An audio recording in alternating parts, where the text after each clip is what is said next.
Welcome to the Online Great Books podcast, brought to you by OnlineGreatBooks.com, where we talk about the good life, the great books, great conversation, and great ideas.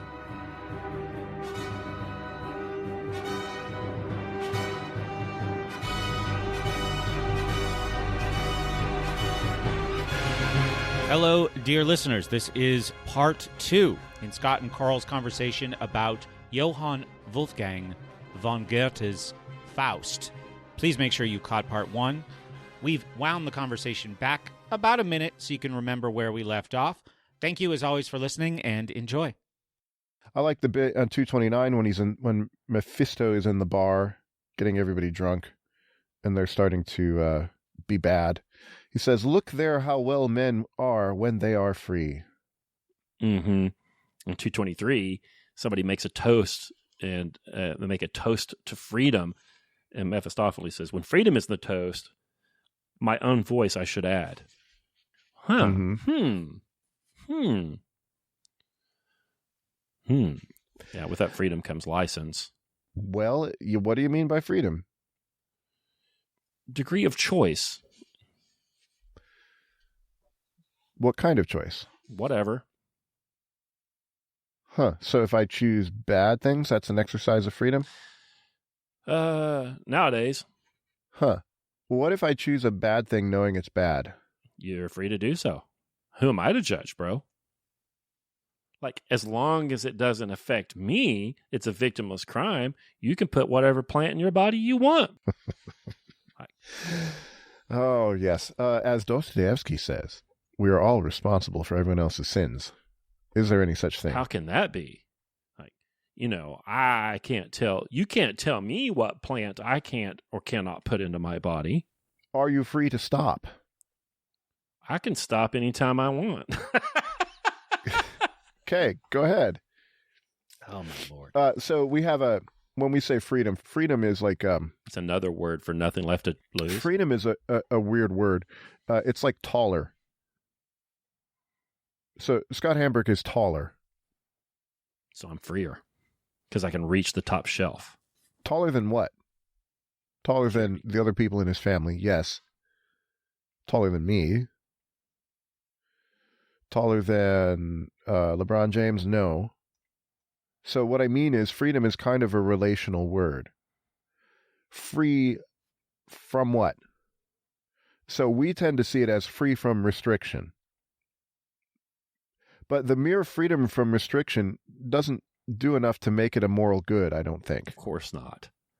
The thing that haunts me and drives me nuts is what if I had no choices, everything was mapped out in front of me, and I always had to do the best possible thing. And I had no opportunity to do anything other than that best possible thing. And we can, for the sake of our discussion, we're not going to have to worry about, how do we define best and what's the good and all that. Let's just assume we know what those things are. Okay. Well, the modern American person would entirely reject that. They're like, oh, no, like I want to stub my toe. I want to wreck my car. I want to be able to do things that cause me harms. Mm-hmm. It seems to me like it would be an absolute delight if I was on the rails and could do nothing but the good all the time. Sure. So I do some nutrition coaching for Barbell Logic, which you can find at barbell-logic.com.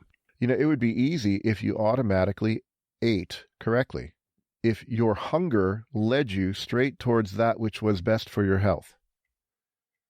And you got your 40 grams of fiber, and you got your protein, and you got, all your veggies. That's the one that I don't do very well at. That would be great, but for most of our people, it isn't. For most of us, it isn't. And so you have to do effort to eat the right things. And it becomes a drag, and you're measuring out stuff, and you're changing your habits, and you're not eating you want to eat the bag of Oreos, and you have to say, no, don't do it. And that actually can show you what's going on here. You're not free when you eat the Oreos.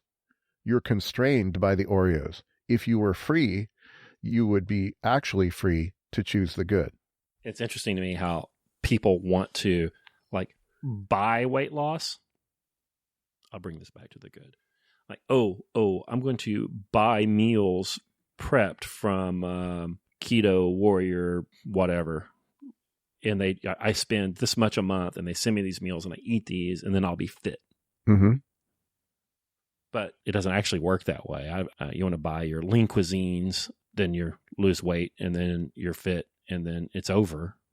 It doesn't work that way. Like you actually have to choose. Like I think that if your body's going to be right, you actually have to do it. It can't be done for you. You can't like start an IV or eat the stuff under the cellophane on that tray and then be fit forevermore. There has to be a choosing of the good. Well, it'd be better if there was. If that's the only food you have and it's being stuck through the slot in the door to you, I guess you'll get a good result, but you haven't really changed. So that's the problem with my thought experiment. Like if I'm on the rails and I can't do anything but the good, I might weigh the right weight. No, well, what do we mean by rails? You're in a prison where they only let you eat the right things, or you're walking free and clear and you only ever choose the right things because you love them. Well, that's a different animal. See, that would be actual freedom, is to love the right things. Yeah. And these guys in this bar that are getting drunk on devil wine that burns up the floor when they spill it, it's kind of funny. They're not acting from that way. They're not choosing the good. They're just choosing whatever. And that would be the lie that Mephistopheles gives you, which is that freedom is just liberty to choose whatever you want.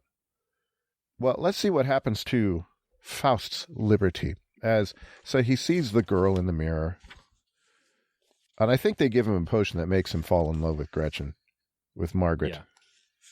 That recalled to me that Gretchen is a short form of Margaret, which I hadn't remembered. And Gretel is little Margaret, right? Little Gretchen. Huh. You'll soon find at this potion's aid Helen of Troy and every maid. And so then he sees this girl. So they find him a lady, and well, it's trouble. So 243 is he sees the image in the mirror. That might have been one of the things he was missing. Dr. Faustus, you could have got a girlfriend, had a family. That might have been good. The fairest image of a woman, indeed, could woman be so fair? Is this body which I see reclining heaven's quintessence from another sphere? Is so much beauty found on earth? And Mephisto makes a joke. Well, if a god works hard for 6 whole days, my friend, and then says bravo at the end, it ought to have a little worth. For now, stare to your heart's content. So he takes this potion, and then he's smitten with Margaret Gretchen. Mm-hmm. Was she ugly? Like, did he have to take something to see her in this light? I don't know. I think that could be a staging choice. You could make her played by somebody who is less beautiful. Faust is impressed with her. She's fair, she's virtuous and pure. She's just come from confession. Mephistopheles overheard her. So she's pure, and Faust's like, get me that girl, and don't ask why. Which one? She only just went by. Apparently she's age of consent. She's well past 14, which was old enough, I guess, in Germany. And Mephistopheles says, well, it's going to take me a little time. I can't do it instantly. And Faust complains, if I had peace for 7 hours, I should not need the devil's powers to seduce such a little thing. You speak just like a Frenchman. Always the Frenchman. And it says, just wait a little bit. It'll be better for the anticipation. And so he goes about this project, and I think it's her aunt, Martha? Neighbor? Aunt or neighbor, whatever. Is it neighbor? I think she's just a neighbor. Who provides the means for them to have their trysts together. It takes a while to break her down. They give her jewelry, and she gives it to the church. On page 275, of course, Mephistopheles is funny. Mm-hmm. Yeah. And this kind of bothers me a little bit that he's funny, which is why the dungeon scene and those scenes made it a better book for me. He gets all the best lines. He says here, the church alone has the good health for stomaching ill-gotten wealth. The church has superb digestion. So you have these devil jewels. And the church's like, we'll take them. Yeah. I thought that was kind of funny. Yeah, Tony Soprano can tithe. So there have been a bunch of movies where the devil is a character. I think there's something running on Netflix right now. I don't have Netflix anymore. There was a movie where Elizabeth Hurley played the devil. And George Burns. They're always funny. and secretly nice. And in the end, it all works out for the best. Yeah, I don't know about the secretly nice thing. Well, that's the thing that bugs me. They shouldn't be secretly nice. But there's always something a little sulfurous, a little acrid about comedy. You know, nobody says, well, look at that flower. Isn't that lovely? And then guffaws and rolls on the floor. There has to be something dark in it. There has to be a surprise. There has to be an irregularity. It has to have an edge, you know? Yeah. And the character, this is kind of what bugged me. The characters, if you make a deal with the devil, you have to go to hell. And in Faust, it doesn't happen. He gets saved at the ending. I'm thinking of Don Giovanni, the Mozart opera, where Don Giovanni goes, I think if he could just remember one name of one of the ladies, I think he could have been saved. And he can't. I might be getting it wrong, but he has the choice at the end of the opera, and like the devil's there and opening up hell to him, and it's going to take him to. Well, he was irredeemable. Well, making the deal with the devil it's a bad deal. Don't do it. So if you make a deal with the devil, are you irredeemable? Well, if you're the sort of person that makes a deal with the devil, you're unlikely to redeem yourself. Well, you're unlikely to say at the end, "Oh, just kidding. I'm sorry. Repent." Maybe you would. But if there's no danger, there's no threat, there's no devil. Right. So I think Mephistopheles is a little too nice. He's better in Act 1 and Act 2 at the end. Act 2, when the prayers of Gretchen, who has died, we'll talk about that in a minute, save him. That, I don't know, that's nice. I hope that works for me. But it's almost like an easy grace at the end. Okay, so Gretchen sins too, right? They commit adultery. No, it's yes. And she gets pregnant. She administers. Oh, but the way it's revealed to you, you don't know any of this. No, you have to read all this in between the lines because we can't speak openly of such nasty things. Well, but I thought it was dramatically very, very cool what happened. So. Let's see. So the brother shows up. Valentine shows up and knows what's going on and gets in a duel with Faust and gets killed. Well, first. And so Faust has to leave town after having killed her brother. But what led up to that is Mephistopheles provides Faust with a sleeping potion, and Gretchen gives that sleeping potion to her mother. Mm-hmm. So that she'll be conked out so they can do the deed. Pitch woo. And it kills her. It kills the mom. Yeah. Meanwhile, they have pitched woo. Whatever. And she's with child, right? So now. Yeah, and the way that's revealed to you, so this is on 335, they see somebody else, some other girl.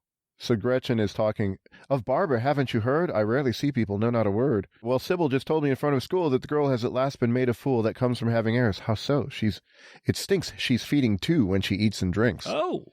So it's hinted at to you. And so this other girl got what's coming to her, and we learn that the other boy has already left. And Gretchen says that's not fair.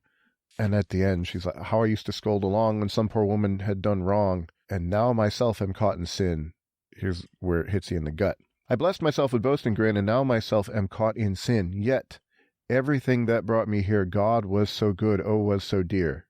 So what has she done? She got pregnant. She's not married. Yep. She did bad. She's going to do worse. She killed her mom. On purpose? No.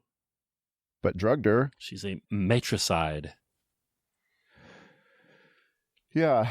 And yet the thing about sin, the thing about things which you shouldn't ought to do, is the reason you do them is because they're so good. So good. So you're making faces. You don't pick evil because it has an evil sign on it and says, "Evil, pick me." People generally do not devote themselves to evil by name. They pick shorter-term goods that are very good, and they do them out of the lines of convention or law or custom or rule because they're so good. This is a recurring theme in Carl Lynchian thought. that we don't smoke because it causes cancer. We smoke because of the good effects of the nicotine and the soothing habit that it provides for us. Karl says we never do things because they're bad. Well, I don't know if I would say never. We usually don't. Spite would be the exception. Okay, but has Margaret acted out of spite? No. She was a 14-year-old girl, a young girl, who had this fancy guy show up and give her stuff. Was she defrauded? Well, she said yes. The heartfelt prayer. She does pray, unlike Faust. And then we have the scene with Valentine, the soldier. Boy, does he call her out. Gretchen. At the end. Gretchen is good till the end, other than her indiscretion with Faust. Yeah. That's a big claim because eventually she drowns this child. So she's pregnant. Her old man fled the scene. And so she's a single mom. She's killed her mother inadvertently. Well, she threw something off the Tallahatchie Bridge. So for me to say, well, she's basically good, not everybody would agree with that. Yeah. Well, the brother curses her. This is 351. My Gretchen, you're still quite green, not nearly smart enough for keen. You do not do things right. In confidence, I should say more, since after all you are a whore, be one with all your might. If you're going to be a skank it up. Yeah, you started secretly with one. Soon more will come to join the fun. And once a dozen lays you down, you might as well invite the town. He's dying while he's saying this, and he's using his dying breath to curse out his sister in verse. But at least he dies honest, he says. You shriveled, pimping bugaboo, he says. That's Martha, yeah. What kind of neo-puritanical hand-wringing would this be met with now? I was reading this, he just heaps scorn on her for her sexual picadillos. Mm-hmm. I was thinking how foreign that idea would be to a lot of modern people. Right? He's slut-shaming her. Mm-hmm. Yeah, he is. Yeah. Well, it probably wouldn't be too understandable unless you have... Is that even a concept anymore? That the sort of indiscretion with intimacy is shameful. Does that even no, mean Gretchen anything? would have an OnlyFans. She would? Yeah. And yeah, it'd be hard for people to grasp today. However, on the other hand, this is one of the most well-attested facts in sociology. In other words, it's the only one that's well-attested. Stable families produce happier kids. Two-parent families, mother and father, produce happier kids. So she's going against that. The kid is not going to do very well. She didn't get a ring from Faust. He didn't marry her. She did things wrong.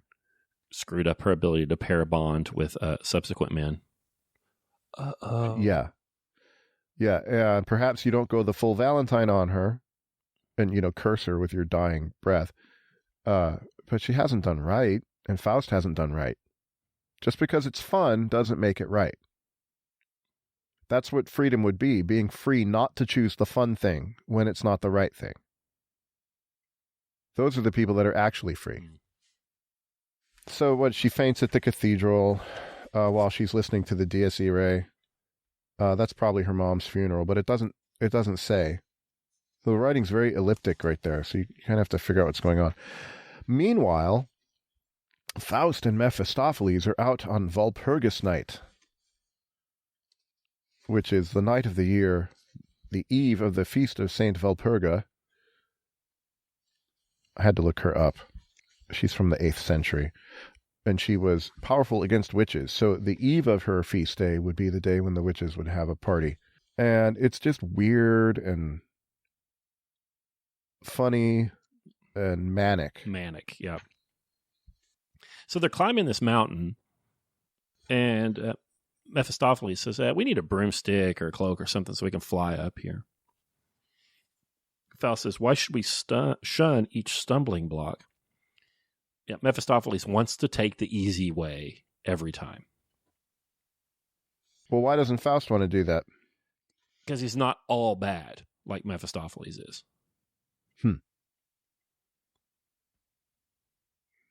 He's mostly bad. He's mostly bad.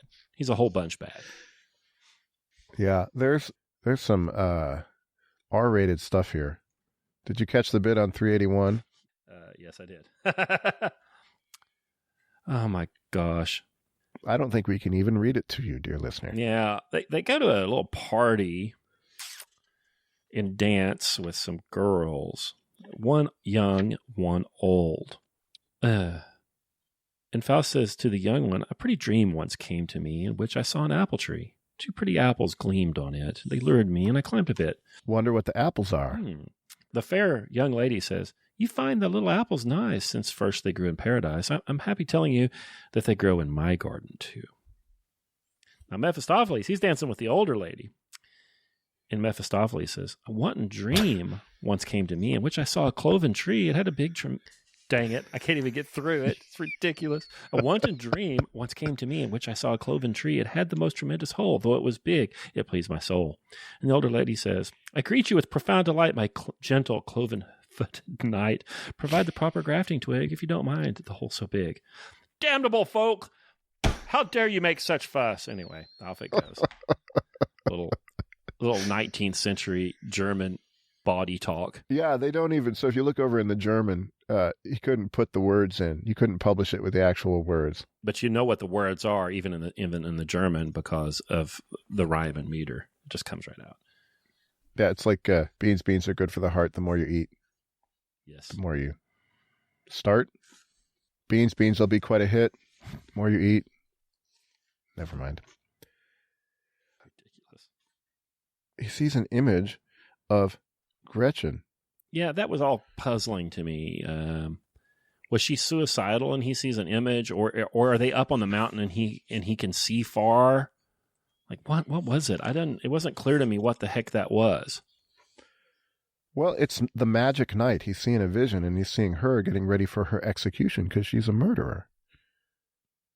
Well, yes, but was he foretelling that? I think it's foretelling because he's going to go see her before the end. Yeah. Mephistopheles says, no, it's just Medusa. It's not Gretchen. It's just Medusa. Don't mind that. That line around her neck, that's where Perseus chopped her head off. She can take that off and put it under her arm. Don't worry. Nothing to see there. I want to skip to the dismal day. This is 399. And so he finds out, and he's cursing out Mephistopheles.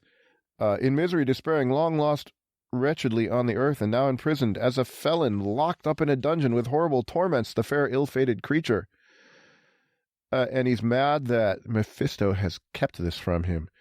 Meanwhile, you soothe me with insipid diversions, hide her growing grief from me, and let her perish helplessly.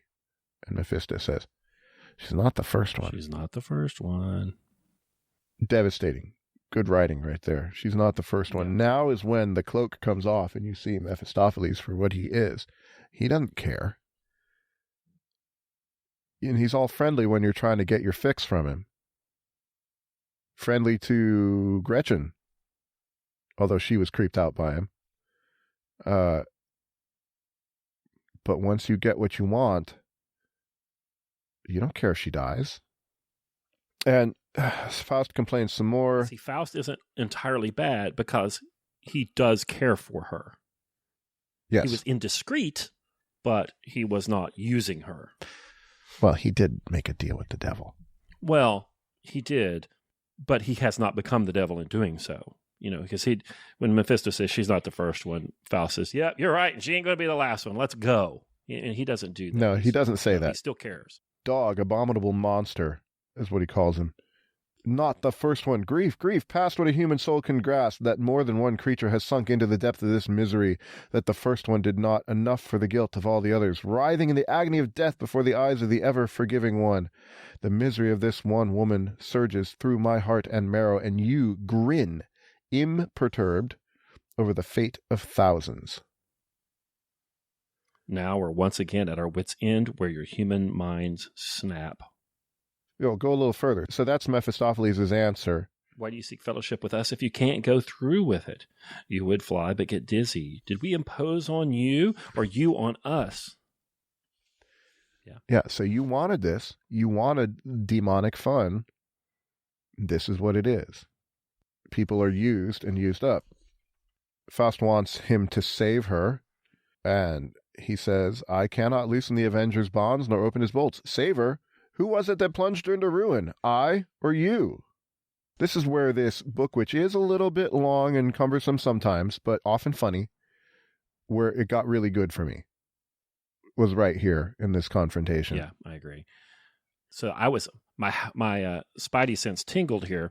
Faust says, take me there. So she's imprisoned and is going to be executed. And Faust says, take me there. She shall be freed. And Mephistopheles doesn't want to do that. He doesn't want to help her. But Mephistopheles takes him there anyway. I'm like, uh-oh, this can't be good, because he conceded to it. Mm-hmm. So they go to the dungeon, which is the best scene in the story. Yeah, well, there she is in jail. He knocks, he enters. Oh, they come, death's bitterness. She thinks he's the executioner. Still, I come to set you free. If you're human, pity my distress. You'll awaken the guards, speak quietly. I'm still so young, so very young, and must already die. I was beautiful, too, and that was why. Near was the friend, and now he is away. Torn lies the wreath, the flowers decay. Do not grip me so brutally. What shall I do? Spare me. What have I done to you? Let me not in vain implore. After all, I have never seen you before. She doesn't even recognize him. Yeah. So that thing that he drank that made him smitten with Gretchen must have made her smitten with him too. It must have altered him as well.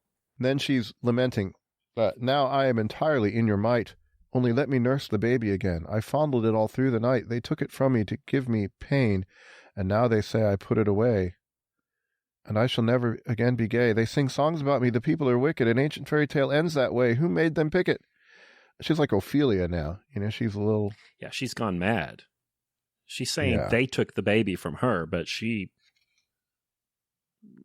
The way I read it, she drowned it in the creek and drug a stump over it so it wouldn't bob back to the top. On 415, I put my mother away. I've drowned my child. Don't you see?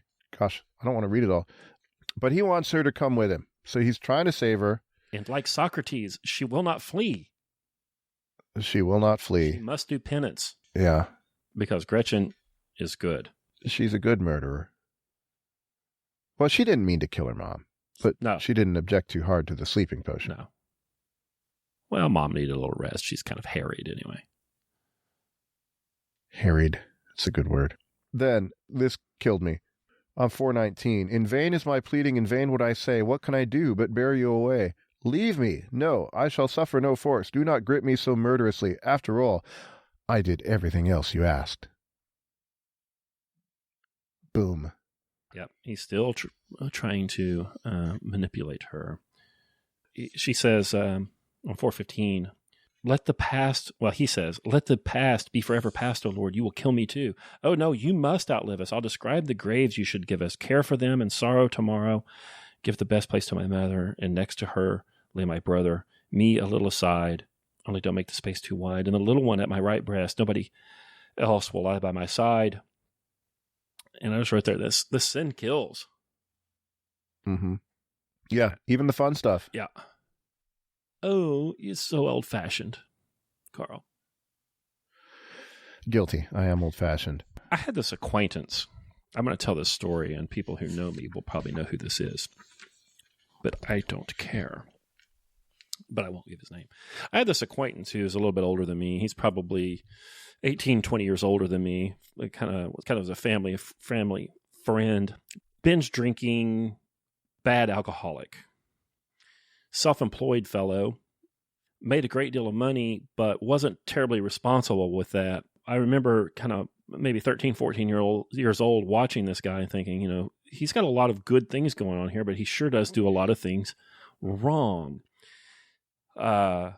Make a bunch of money, not make his quarterly tax payments, and then have a bunch of penalties, and ultimately gets, tax levies on him and has to, is having money's garnished from his bank accounts and so on. One time I saw him walking. We lived in the same neighborhood, and I saw him walking. I pulled over and said, "Hey, man, what are you walking for?" He's like, "Well, I parked the car down there so that the repo man can't find it." One morning I was drinking coffee, looking out the window, and I saw something move in the corner of my eye. And I looked over there, and he was getting a bottle out of my hedges. And I opened the door and said, "Hey, what are you doing?" He's like, well, the wife won't let me drink, so I've been hiding a bottle over to here. I hope you don't mind. And for 30 years, I watched this guy thinking, the wheels are going to come off like any day. Like for 30 years, like I was 14 thinking, well, this guy is going to, it's going to hit the fan, and it's going to go real bad for this gentleman. And I care about this guy too, by the way, which makes it all the worse. And it just never seemed to come to a head, Like we've got this notion, it's not peculiar to America, but we kind of think everything accrues from our behavior. Like you do the right thing, you work hard, and things are going to look up, and you're going to do great. Or if you screw up, then you're going to hit the skids, and by golly, you'll be on Skid Row, and you'll lose it all.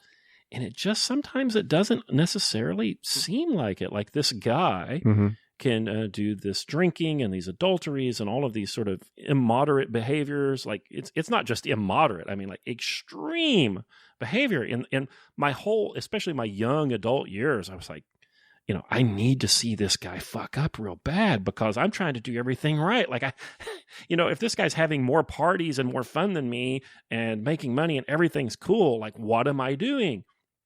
Well, the other day, my wife said, hey, I saw on Facebook that old what's-his-face had a kidney and liver transplant same day, unzipped him, and installed new organs.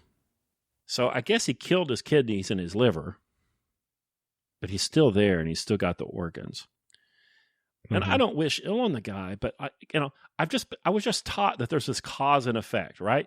You do the right thing happens. You do the wrong thing, you reap your rewards, right? You reap what you sow, blah, blah, blah.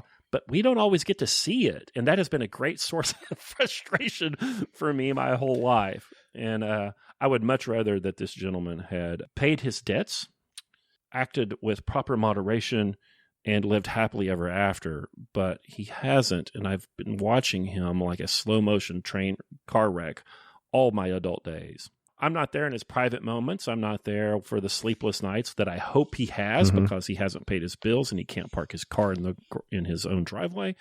Well, this goes back all the way to, as everything does, to the Republic. Okay? So you have the tyrant who gets everything he wants. Is he really happy? In order for Socrates to make his argument which I would say is you ought to be just, in order to make that argument, he has to show that injustice is worse. It looks better because you get all your stuff. But Socrates thinks it's actually worse because if we look at the inner life of the tyrant, it's not better for him. He has no friends and everybody's a means to an end for him, and the happiness that he has isn't that great. And there's all of that. Okay. And that works, except, well, he ends it with a myth of judgment, which you can read it yourself, dear listener. And if you're no GB member, you already have. What the judgment does is it clears up the gaps. It makes sure that bad behavior is punished in some way. It seems like it should be. Like Gretchen here, Margaret is saying she's committing herself to judgment of God. I give myself to you. So she's giving herself up to judgment. Praise. Thine I am, Father, save me. Your angels, hosts of heaven, stir and camp about me. Be my guard. Heinrich, I quail at thee. I guess Heinrich is Faust's first name.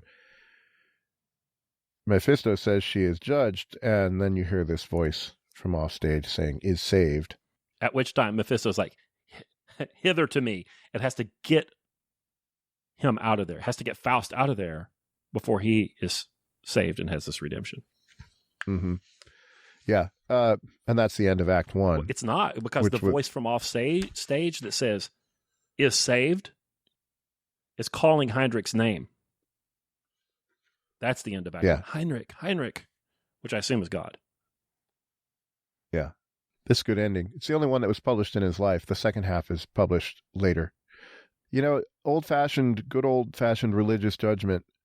If it isn't true, we sure would like it to be true. Maybe. I mean, if you have a guilty conscience, you're hoping it's not true. But then you see other people that are worse, and you're like, they need to get theirs at some point. It seems wrong that they don't. Right. the universe would be somehow wrongly constructed.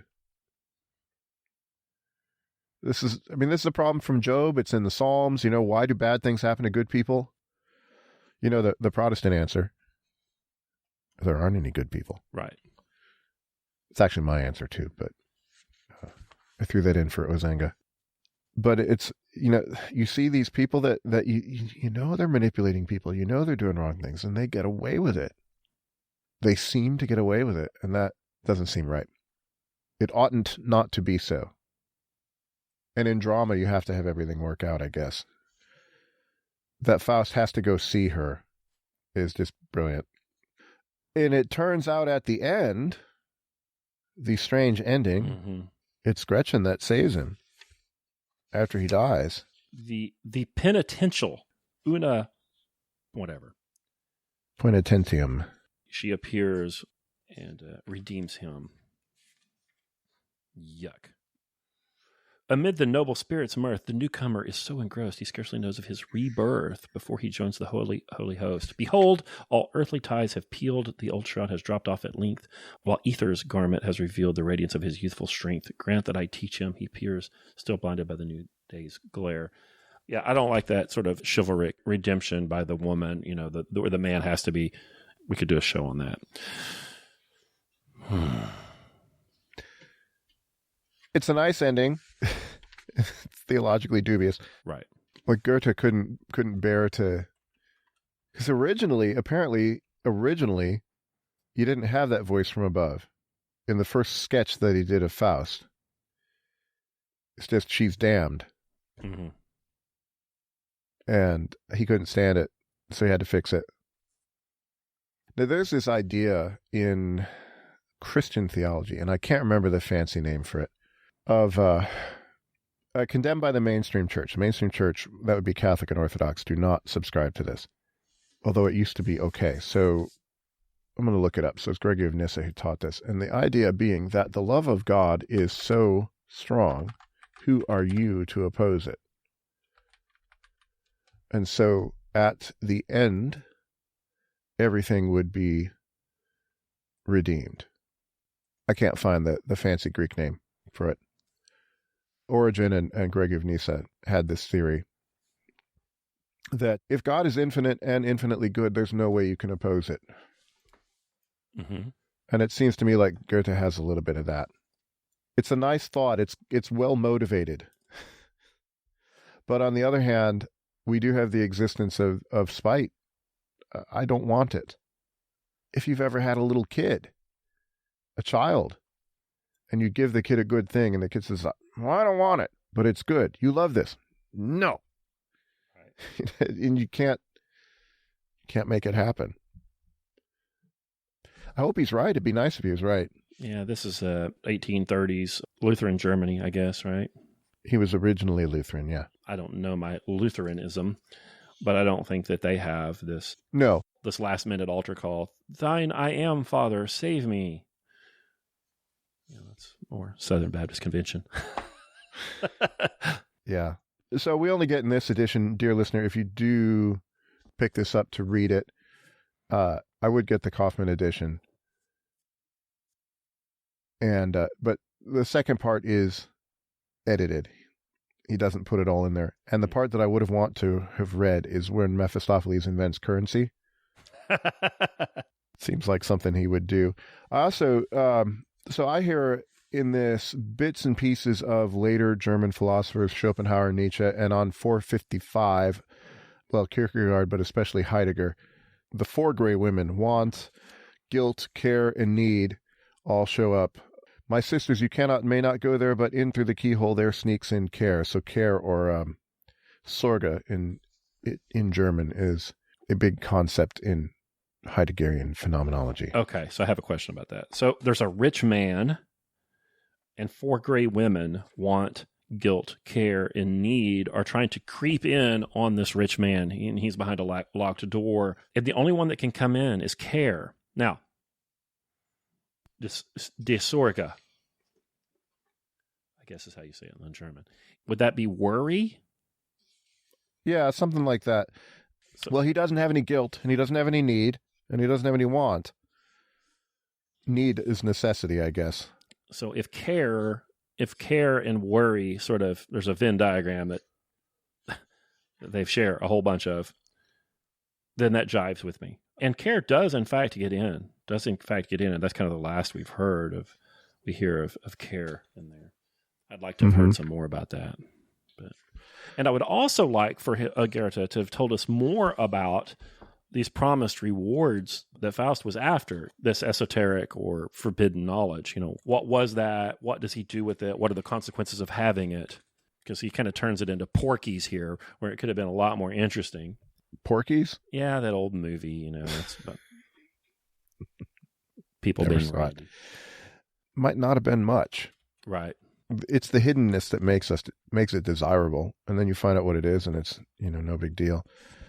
Like if you join the secret society and it has the secret way to get in, is the secret really that great? I don't know. I'm not in any secret societies. That's what you would say. I know my dad didn't want to join the Knights of Columbus because the Knights of Columbus have a secret initiation. Right. And he said, I'm not going to do that. My grandfather was a knight. You have to catch a greasy pig or something. Yeah, I don't know. What I wish we had done is I wish we had kept the sword that my grandfather had. Mm. But I think they gave it to other knights who couldn't afford the sword. So when a Knight of Columbus dies, you can... It's kind of cool when they would come to church with the swords and the funny hats. But, if I tell you I got a secret, you're going to come close and say, what's the secret? Say, the pepperoni's made of turkey. Not much of a secret, but I got you to come and listen because I said, it's a secret. It's hidden knowledge. It's not made of beef. It's made of turkey. It's hidden knowledge. The fact that it's hidden makes it seem even better. There's some funny bits in here. The angels show up and Mephisto is overtaken with lust at the little angels running around. Mm. It's appropriate. He's a creepy person. I think it is a good book. Great. Maybe. I don't know. I am glad I finally read it. That bit in the middle with Gretchen is pretty hard. Mm-hmm. I'm also glad that we read it because generally German literature is not something that Americans ever read. It doesn't make the leap. We just don't, it's not part of our world. Yeah. I wonder why. Because you didn't like it. Well, no, it's like, it seems like the Russian language lends itself to fantastic fiction. There's something about the way the language is constructed. I guess I'm kind of with Chomsky on this. that our grammar and our language somehow dictates the kinds of thoughts that we can have. Well, it certainly makes some of them easier. Right. In German, because of the way they can make these compound words and the way the sentences are structured, it's an excellent technical language. I think that you can make really nice micrometers more easily when you're doing it in German than you can, in fact, Chinese, which doesn't have a phonics and doesn't have an alphabet but uses pictographs, and is very difficult to create new concepts in and express new concepts in, express new technologies in. You'll hear someone on television and speaking in maybe Japanese or Chinese and blah, blah, blah, blah, blah, blah, blah, transistor, blah, blah, blah, blah. Germans don't have to do that because they can create new words instantly. And the way the words are created, everybody who hears it for the first time knows what it means because they can just assemble these technical concepts out of a toolbox of other technical concepts that their language can produce. Well, Russian seems to be able to create really great fiction, and maybe German is better at creating machine tools than prose. Yeah, or maybe it just hasn't crossed the gap, and we don't read much Portuguese novels either.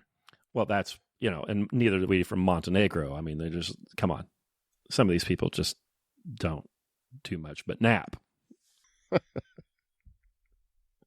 Did you ever read the Mark Twain lecture on the German language? No. You should. The line I remember is, I've been reading this German novel and I'm 2/3 of the way through and I haven't come to any of the verbs yet. Right. And Yeah. he'll throw in hat geborgen at the end of every sentence. Like how German does they split up their verbs In German, it is proper to have a split infinitive and to break up your verb parts, and you kind of make a bracket and you stick all the verb bits at the end, and it all works out. A little bit like Latin. What are we doing for next week? The Larry Correa, whatever the heck it was. Yep, should be fun. I think he wrote it on a lark, and he's turned into quite a good writer. He's an interesting person. So I hope you like it. It should be a little less chewy than this one was. I expect to like it. Then after that, maybe we can hit that Agatha Christie Murder on the Orient Express. I think my mom has a copy of that. I have to dig it out. She used to have much Agatha Christie. Oh, gosh, there's so much. The lady was so prolific. She lived 140 years, didn't she? 400. Okay, so can we talk about these modern Faustians? Can we talk about this Neo-Babylonian thing where we're just going to keep trying to obtain all the knowledge, and then like human perfection will follow from electric cars and SpaceX and whatever? I have nothing in principle against electric cars, pardon me, except where you get the batteries, or SpaceX or any of that. It's just the idea that this is where fulfillment lies. Right. Is the problem. Yeah, drive whatever car you want, but we're not going to reach a nirvana because somebody created some sort of a technological product. I guess I'm like Osinga. I don't think that we're perfectible. Yeah. Yeah, I don't think there's enough knowledge out there. I don't think it can be had. I don't think it's possible. I'm not a utopian. And I guess I'm hateful because I expect that there has to be a certain amount of suffering baked in because we're humans, and I'm actually okay with that. Let me pull out one last quote from Faust. When they're in the witch's kitchen and Mephistopheles gives him some advice, he doesn't mean it. Faust doesn't want to go see the witch. Do I really need to do all this stuff? Right. And Mephistopheles says, all right, you need no sorcery and no physician and no dough. Just go into the fields and see what fun it is to dig and hoe. Live simply and keep all your thoughts on a few simple objects glued. Restrict yourself and eat the plainest food. Live with the beasts. A beast. It is no thievery to dress the fields you work with your own dung. That is the surest remedy. At 80, you would still be young. Does that sound so bad? Sounds pretty good to me. Yeah, but Faust he can't do it. I'm not used to that, and I can't, I'm afraid. Start now to work with hoe and spade. For me, a narrow life like that's too small. Too small. Is it the narrowness of the life that makes it small, or the smallness of the person who's in it? And I would say Faust is too narrow. My wife last night got a phone call that there was a bee swarm at a gas station in rural Oklahoma. So I wasn't able to go with her, and we're new to this beekeeping thing, but she jumped in the car, not the truck, because it was hooked to a trailer and had a bunch of hay and stuff on it. Couldn't be taken in the truck. Jumped in our car and went and got this bee swarm out of this parking lot at a gas station. And I came home, and she had already gotten here ahead of me. And then we needed to get this bee swarm out of this plastic tub that had a sheet thrown over it and get it into a hive. I've never done this before. We're new to this. I went to the local, beekeeping class and had a guy, talk to me about it for a number of hours, and I've read some, but I don't know anything about it. We got them in this hive, and you have to kind of go slow, and you don't want to rattle them, and you smoke them, and you let them rest. And man, I'll tell you what, we didn't think about a damn thing but those bees for 2 hours yesterday. Like the world contracted. Mm-hmm. It was pretty great. And then I talked to a friend this morning. He's like, "Oh, have you seen what's happening in India?" And I'm like, "Listen, I was trying not to get stung and squish the queen. Like, I don't care about India. Sorry, India. I'm not sure India exists. You can't prove to me it exists. I'm solipsistic. You can't prove me, but I know those bees existed, and I existed for that time. Yeah, it's not a bad thing to do work with your hands. That's good. Yeah, yeah. I saw the pictures of the bees. It would have been hard for me. I have a bug thing. I think I could have done it, but it would have froze a little bit. It was my first encounter with this beekeeping thing. Like I said, I went to this beekeeping class, and it was 6 3-hour sessions, and it's just lecture, Yeah. But we got our little, got our beekeeping suit, got our smoker, and all this stuff. And I've ordered bees, and they actually come in on Saturday. So I've never opened a hive I've never even put the suit on other than to see it fit. And you put that suit on, and then you've got a Rubbermaid tub with 50,000 bees in it and a sheet thrown over it. And you're like, I have to somehow get them into this hive. And there are ways to do it. And I've been instructed in some of these ways to do it. So you get to work. Well, they start flying around a little bit. And all of my training tells me when that happens, you fucking run. Mm-hmm. I wasn't super spooked, but you can't be instinctual. I had to fall back on my meager training. Mm-hmm. Pretty neat. The guy that we took the beekeeping classes from has 4,500 hives. And wow.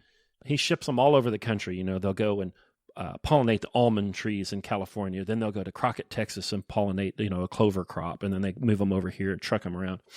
Well, they're getting ready to come back to Oklahoma. And I have signed up to work 8 hours in the bee yard, splitting hives and doing these hive splits and whatever. That's going to be pretty intense, I think.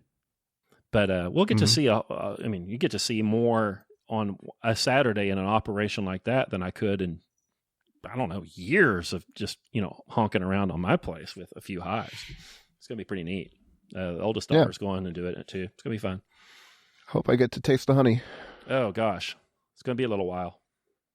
Yeah, yep. Well, there is another online Great Books podcast. Tell your friends. Is there an author spoken about more than and read less than Goethe? Marcuse? I don't know. I've read recently that Foucault is the most cited author in doctoral theses right now. So maybe Foucault is the most talked about and least read. I don't know.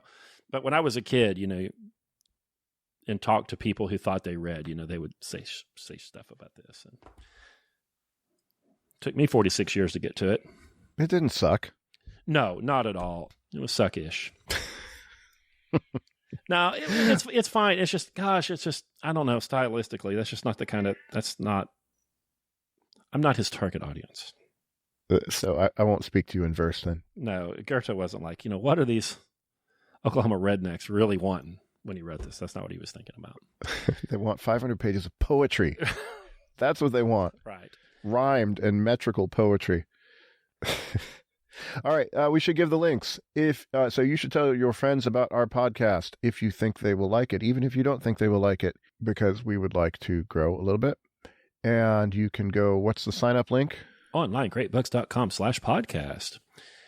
We had some people sign up on our last enrollment who I think listened to the podcast, but they didn't use that link and they didn't use the promo code OGB podcast. So I'm not sure that I can attribute our success to them listening to the show. So let us keep score so we know this is worth doing, because it is a pain in the ass. But as long as you're going to onlinegreatbooks.com/podcast or using the promo code OGB podcast, then we'll know you were listening and we're not just shouting into the void. And on top of that, if you do that, you get a discount. So, I'm trying to help you out. Also, you might go to the store. There's some neat stuff in there. We've got some awesome leather book weights that our friend Justin, who's an OGB member, makes, and some cool shirts. I've got some shirts coming in soon that look like the Waylon Jennings, Willie Nelson, Jesse Coulter Wanted the Outlaws album cover, but it's pictures of Socrates and other philosophers. And I think it's cool. That country music, great books fan cohort, we've got them covered. That Venn diagram is bigger than you think. It seems like it. Yeah. So anyway, go there and help support the show. It's a big help to us. And thank you guys so much for listening. Go listen to the Music and Ideas show. We've got some shows recently on songs that we're not super proud of that we like, our sort of guilty pleasure songs. You can go hear the greatest of those, which is Lita Ford and Ozzy Osbourne. Go listen to that. That's on the Music and Ideas show. Also, we did one on It's Les One Night Paul. in Bangkok, Mary Head. One Night in Bangkok ain't bad either. Yeah, go listen to those things, and we'll talk to you in another week or so.